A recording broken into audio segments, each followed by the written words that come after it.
All right, so we're getting started here. Well, not started, I guess you could say. We're going to have Bobcat S160. It's got that 4-cylinder diesel engine in it. We're doing alternator replacement. I've already got the new alternator in there.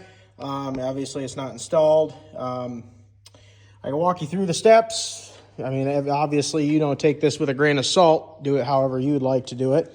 By no means am I telling you that this is the correct way to do it, but obviously, you start with taking off your cab bolts. Make sure when you raise your loader up, you have the loader lock on. Make sure that your lock is stable on your stabilizer and your gas jacks are okay. But after you get your cab up and everything, and you're cussing yourself out, obviously, because you got to replace your alternator. There's 4 bolts here on the underside. At least that's what I did. I took out the 4 bolts. 2 of them will not come out because they have restrictors on them, and they will not allow it to drop down. There is a metal pipe, this metal pipe right here. That'll hook up right down on here on this little guy, and that one right there on this little guy right here. Come around to this side, obviously for more room. I probably didn't have to do this.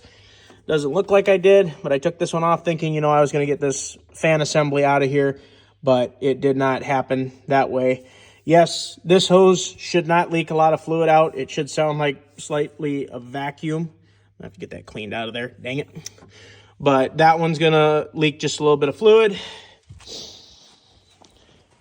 When you come over here, putting it back in, there's going to be a bolt on the one side for the ground. There's going to be another bolt holding it for the tensioner piece. I found out taking the belt off of the water pump is faster than trying to take it off of the alternator on the back side here. Obviously, you have limited space to work with. Putting the bottom bolt in first is probably going to be step number 1. And then putting the terminals on and the electrical connections.